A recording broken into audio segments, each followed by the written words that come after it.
Hi everyone, मैं सभी divine souls का वेलकम करती हूँ मेरे इस यूट्यूब चैनल पर जिसका नाम है ट्विन फ्लेम डीवा। अगर आप एक ट्विन फ्लेम हैं तो आपको सबकॉन्शियस माइंड की हीलिंग किसी भी दूसरे इंसान से नहीं बाय करनी चाहिए।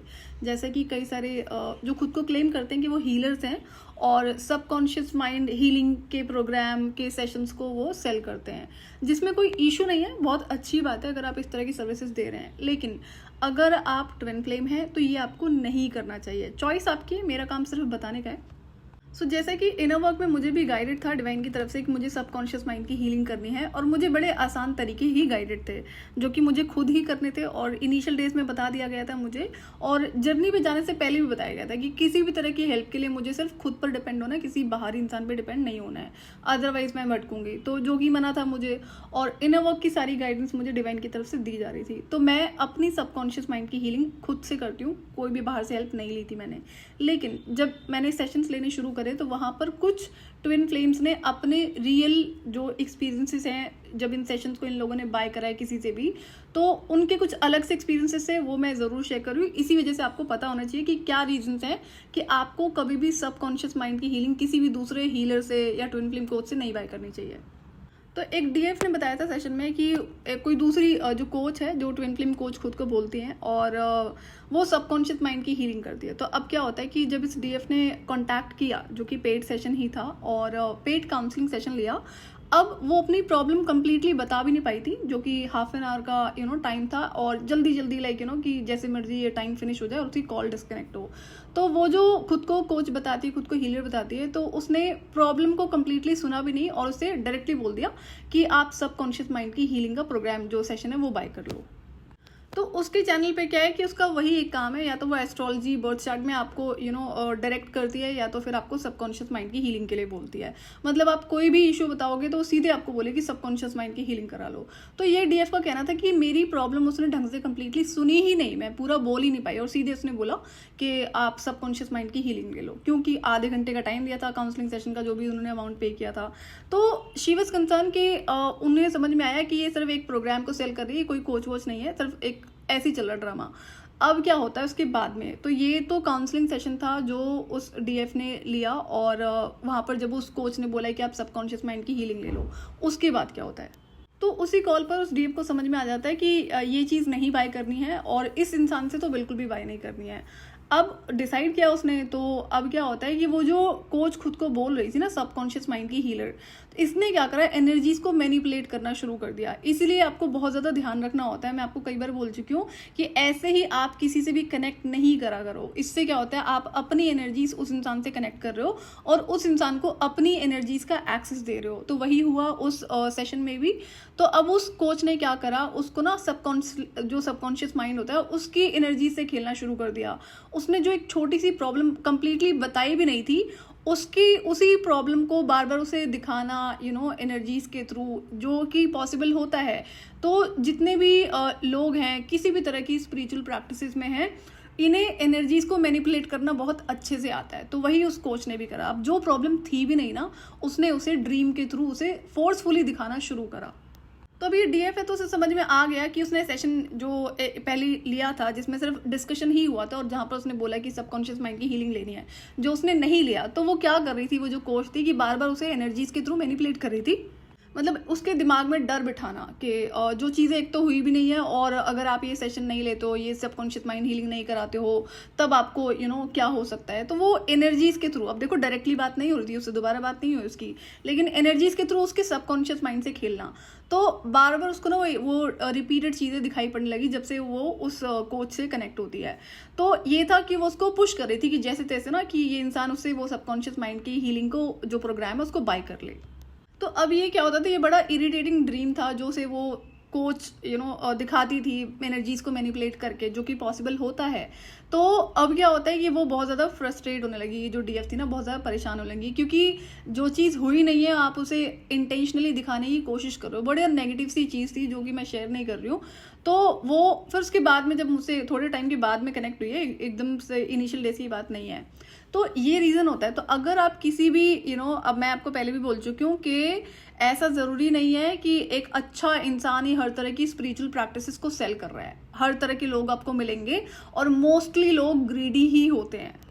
तो उन्हें मतलब नहीं होता है कि आपकी हीलिंग होती है नहीं होती है, वो सिर्फ आपको एक प्रोग्राम सेल कर देंगे, कोई कुछ भी सेल कर देंगे स्पिरिचुअल टूल के नाम पे, स्पिरिचुअल प्रैक्टिसेस के नाम पे। अब आप उसको करते रहो। तो वहां पर भी वही चीज होती है कि उस डीएफ ने बाय तो नहीं करा बट एक प्रॉब्लम तो अपने लिए क्रिएट कर ली ना अननेसेसरी। वो ऑलरेडी, अगर आप एक ट्विन फ्लेम हो और अवेकनिंग अभी हुई है तो आपको पता होता है कि आप ऑलरेडी बहुत सारे इश्यूज से गो थ्रू कर रहे होते हो, हीलिंग आपकी हुई नहीं होती है। तो उस अभी इतने सारी प्रॉब्लम थी और आपने एक प्रॉब्लम और अपनी लाइफ में इन्वाइट कर ली।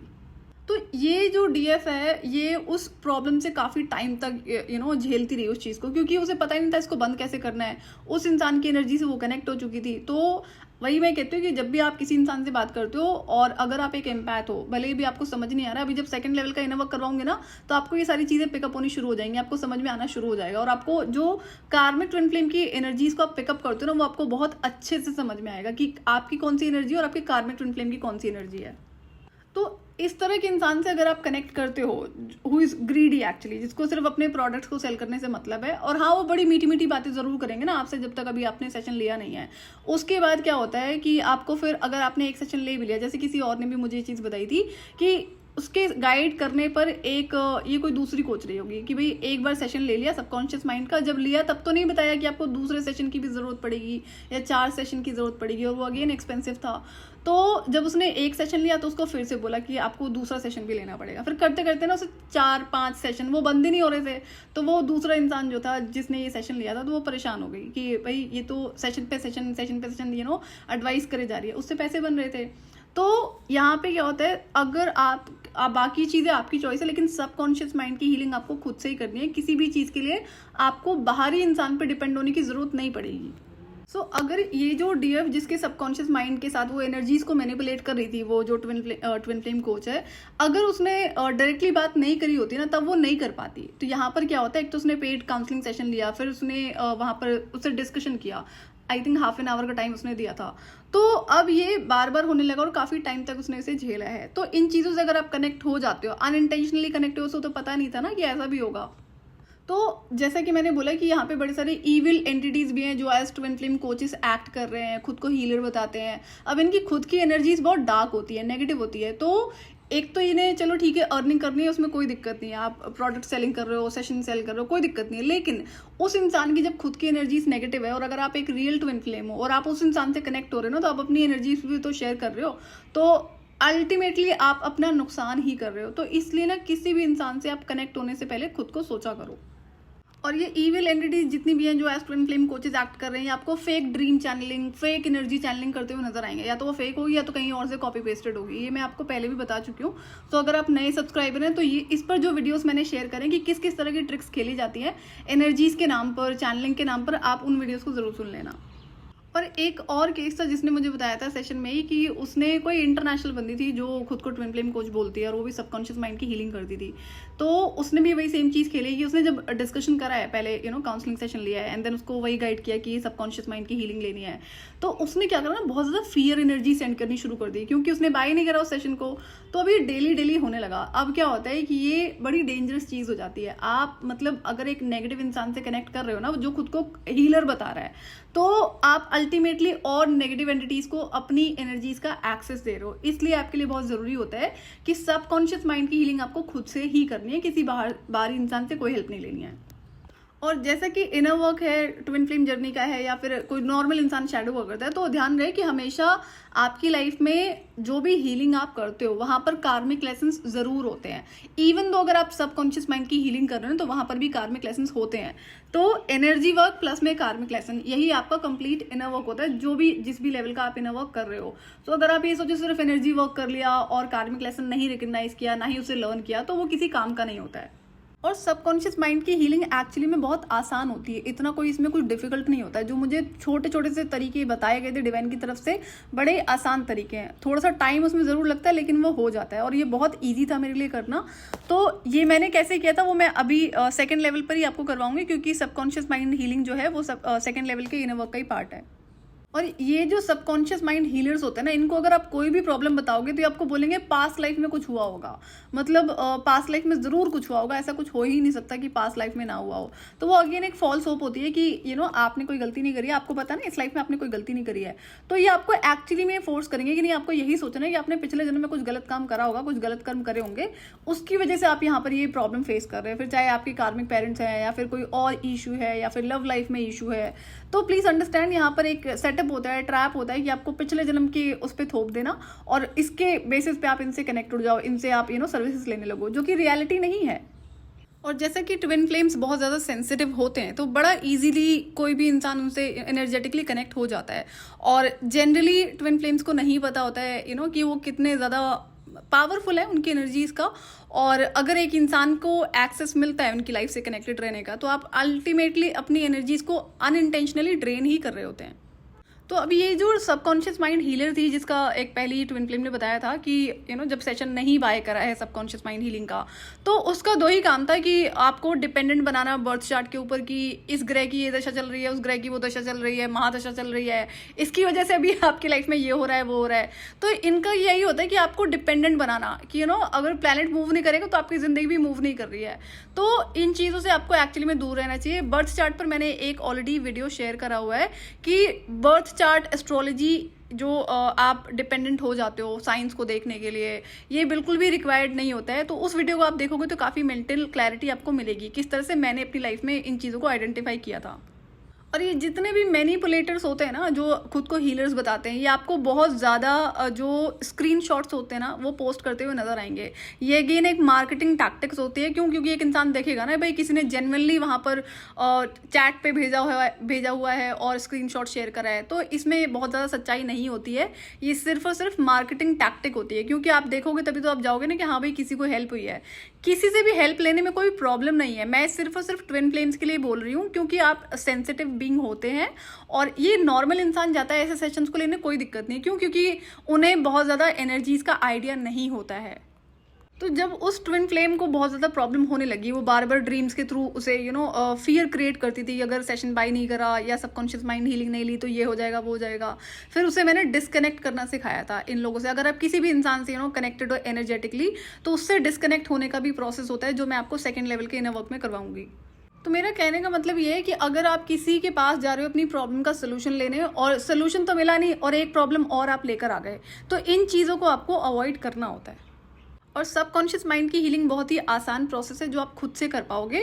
हाँ, थोड़ा सा टाइम लगता है, जैसे कि मैंने बताया कि सेकंड लेवल के इनर वर्क में आपको 2 से 4 घंटे डेली देने ही पड़ेंगे, तो ये भी उसी का पार्ट है। अब अगर किसी को शॉर्टकट ही चाहिए, जिसको ये लगता है कि भाई टाइम नहीं इन्वेस्ट कर सकते हैं, फिर ऐसा इंसान के लिए कोई और ऑप्शन बचता नहीं है, जाकर वो कहीं ना कहीं स्टक ही होगा। वो आपकी पर्सनल चॉइस है, कोई बात नहीं। अगर आप ऐसे कहीं पर स्टक हो भी जाते हैं, तो जब आपको फिर बाद में समझ में आता है ना कि उससे कोई फायदा नहीं हुआ, तब जाके आप खुद से कर लेना। क्योंकि मैं तो वीडियो शेयर कर ही रही हूँ, और जब आपके पास टाइम हो, आपको लगता है कि नहीं अब कोई रास्ता नहीं बचा है, तो तब आप जरूर उसे कर सकते हैं। और ट्विन फ्लेम जर्नी में पास्ट लाइफ रिग्रेशन थेरेपी की भी बिल्कुल भी ज़रूरत नहीं होती है, तो ये भी आपको गलती नहीं करनी है। और जैसा कि मैंने आपसे कहा था कि सेकंड लेवल के इनर वर्क में मैं आपको वो भी चीज़ें कराऊंगी जहां पर आप पास्ट लाइफ को इजीली देख पाओगे। लेकिन अगेन उसी कंडीशन होती है, अभी तक मैंने जो भी आपको बताया है लेवल 1 में, वो सारी चीज़ें आपको करनी पड़ेंगी। ऐसा नहीं है कि कोई एक चीज़ मैंने आपको बता दी और आप उसके बेसिस पे पास्ट लाइफ को चेक कर पाएंगे। ये जो चीज़ें मैं आपको स्टेप बाय स्टेप बता रही हूँ, ये वहाँ तक आगे का प्रोसेस है, ताकि आप ईजिली अपनी पास्ट लाइफ को खुद से देख पाएंगे। हाँ, ये होगा ड्रीम के थ्रू, लेकिन देख पाएंगे। सो जैसा कि ट्विन फ्लेम जर्नी बड़ी मिस्टीरियस जर्नी होती है, और आप अगर नए सब्सक्राइबर हैं तो आप जब स्टोरी को सुनेंगे मेरी, जहाँ पर मैंने अपनी ट्विन फ्लेम स्टोरी शेयर करी हुई है, सो जैसा कि लोगों के मन में सवाल होते हैं कि पास्ट लाइफ में कुछ गलत करा होगा इसलिए आज यहाँ पर ऐसा हो रहा है, उन सारे सवालों के जवाब आपको मेरी जो ट्विन फ्लेम स्टोरी है वहाँ पर ज़रूर मिलेंगे। और बर्थ चार्ट और एस्ट्रोलॉजी में आपको क्या करना है क्या नहीं करना है, इस पर भी मैं स्पेसिफिक वीडियो आपसे शेयर कर चुकी हूँ। जैसे कि जो 9 प्लैनेट्स की रेमेडीज मैंने शेयर करी हुई हैं, हमें हमारे नवग्रह का ध्यान रखना ही होता है, तो उस पर मैंने बहुत आसान रेमेडीज शेयर करी है, वो आप अभी से फॉलो करना शुरू कर सकते हैं, इवन दो अगर आप अभी नए सब्सक्राइबर हैं तब भी। और ट्विन फ्लेम जर्नी में आपको चाहे एनर्जी वर्क करना हो या कार्मिक लेसन्स लर्न करना हो, आपको खुद ही करना होता है। कोई भी दूसरा इंसान आपके बिहाफ पर नहीं कर सकता है। सो अगर आपको लगता है कि कोई दूसरा इंसान आपके बिहाफ पे कुछ भी कर देगा, तो वो चीज़ पॉसिबल नहीं होती है। वो सिर्फ एक शॉर्टकट है, थोड़े टाइम के लिए हो सकता है, आपको अच्छा लगेगा, फिर आप बैक टू जीरो हो जाओगे। तो ध्यान रहे, ट्विन फ्लेम जर्नी में इनर वर्क में आपका एनर्जी वर्क आपको सारा करना होता है, चाहे वो क्लेंजिंग वर्क है, हीलिंग वर्क है, रिलीजिंग वर्क है, या फिर आपके लर्निंग जो कार्मिक लेसन्स होते हैं। सो कार्मिक लेसन्स भी आप सिर्फ खुद ही रिकग्नाइज कर सकते हो। और जैसे कि इनर गाइडेंस आपको डेफिनेटली मिलती है, सेकंड लेवल के इनर वर्क में आपको ये चीज़ें समझ में आने लगेंगी, किस तरह से आपको डिवाइन गाइडेंस दी जाती है, स्पेसिफिकली आपके ड्रीम्स के थ्रू। तो उन ड्रीम्स को आपको डेली नोट करना ही पड़ता है। और स्पेसिफिकली अगर कोई रिपीटेड ड्रीम्स होता है, सो अगर आप किसी ड्रीम के थ्रू जो गाइडेंस आपको दी जा रही है, आप उसको इग्नोर कर रहे हो, तो वो भी रिपीट होने लगता है। तो इन चीज़ों का ध्यान आपको रखना ही होता है। सो आपको आई एम श्योर कि समझ में आएगा कि जो ट्विन फ्लेम जर्नी का इनर वर्क है, उस पर किसी भी तरह की को डिपेंडेंसी और डिपेंडेंसी दूसरे इंसान पर नहीं हो सकती है। और ट्विन फ्लेम्स को ध्यान रखना होगा कि न्यू मून हो, फुल मून हो, इन सारे पोर्टल्स पर ऐसे जो भी बाकी एनर्जी पोर्टल्स होते हैं, वहाँ पर आप जनरली बहुत ज़्यादा फ्रस्ट्रेटेड फील करते हो, लोअर वाइब्रेशंस आपको ज़्यादा फील होती हैं। तो वहाँ पर कई लोग ऐसा लगता है कि नहीं अभी सेशन चाहिए। ऐसा बहुत बार मेरे साथ होता था कि नहीं मुझे ईमेल आते कि अभी सेशन चाहिए तो मैं मना कर देती थी। स्पेसिफिकली अगर जैसे कभी न्यू मून फुल मून पर आता था ना, तब भी मैं मना करती थी कि अभी आप रुक जाओ, ये इस दिन ऐसा होता है। जनरली ट्विन फ्लेम्स के साथ में ऐसा होता है कि जब वो डिस्टर्ब होते हैं, परेशान होते हैं, जो एनर्जी सी फील हो रही होती है न्यू मून और फुल मून की वजह से, तब उन्हें लगता है किसी से बात हो जाए, किसी हीलर से बात हो जाए, किसी और से बात हो जाए, तो एक तरह से अपनी एनर्जीज को बैलेंस नहीं कर पा रहे होते हैं। तो आपको इन टाइम्स पर ही अपनी एनर्जीज को ध्यान रखना है, चाहे वो न्यू मून है, फुल मून है, या बाकी जो एनर्जी पोर्टल्स आते हैं बहुत फ्रीक्वेंटली आते हैं। जैसे अभी न्यू मून गया है जो दिवाली के टाइम पे था, तो जब न्यू मून होता है या फिर फुल मून होता है, उसके 2 से 4-5 दिन आगे पीछे तक एनर्जीज आपको फील होती हैं। या तो 2-4 दिन पहले होनी शुरू हो जाएंगी फील, या तो सेम डे तो चलो होती हैं, बाकी उसके 2-4 दिन आगे तक भी ऐसी एनर्जीज आपको फील होती रहती हैं। जैसे अभी भी ईमेल्स आए कि अर्जेंट में उन्हें सेशन चाहिए, तो ये और कुछ नहीं होता। अर्जेंसी वाला जो सेशन है, ये एक्चुअली में यही चीज़ है कि आपको ये एनर्जीज फील हो रही है और आप इम्बैलेंस फील कर रहे हो। तो यहाँ पर क्या होता है, आप खुद के साथ बैठो, डीप ब्रीदिंग करो, बेयरफुट वॉक करो, यहाँ पर एनर्जीज आपको थोड़ी देर के लिए जरूर बैलेंस फील होंगी। बाकी तो एनर्जी वर्क सारा डीप वर्क आपको करना ही पड़ता है कंप्लीट बैलेंस में आने के लिए। और ट्विन फ्लेम्स के लिए ये भी गाइडेंस है कि आप थोड़ा टाइम, मैं पहले भी इस चीज़ को आई थिंक बता चुकी हूँ जब न्यू मून वाले वीडियोस मैंने शेयर करे थे, कि आपको जो टाइम है थोड़ा बहुत, चाहे 15 मिनट 20 मिनट, आपको डेली सनलाइट में और मून लाइट में स्पेंड करने होते हैं। इससे क्या होता है, आपकी एनर्जी हीलिंग होती है और आप बैलेंस भी फील करना शुरू कर देते हैं। तो ये बहुत नेचुरल वे है खुद को बैलेंस करने का। तो जो सनलाइट है, सन एनर्जी है, वो मैस्कुलिन एनर्जी को रिप्रेजेंट करती है, और जो मून लाइट है, मून वो फेमिनिन एनर्जी को रिप्रेजेंट करता है। और आपको अपनी DMDF एनर्जीज को भी बैलेंस करना होता है, और दोनों नेचुरली आप कर सकते हो। कई सारे तरीके मैं आपको ऑलरेडी बता चुकी हूँ, और ये भी अब आप रेगुलरली फॉलो करना शुरू कर दो। जैसे समर टाइम होता है तो उसमें हमारा धूप में बैठना पॉसिबल नहीं होता, बट अभी तो विंटर्स आने वाले हैं जनरली, अगर आप पर्टिकुलर इंडिया में है, तो आप अब से 15-20 मिनट्स और may be half an hour sunlight में ज़रूर बैठना शुरू करो, और मून लाइट में भी बैठना होता है। ये बहुत हेल्प करता है। सो आज के लिए इतना ही। मैं आपसे फिर मिलूंगी नेक्स्ट वीडियो में। टिल देन आप अपना ध्यान रखिए और डिवाइन से कनेक्टेड रहिए।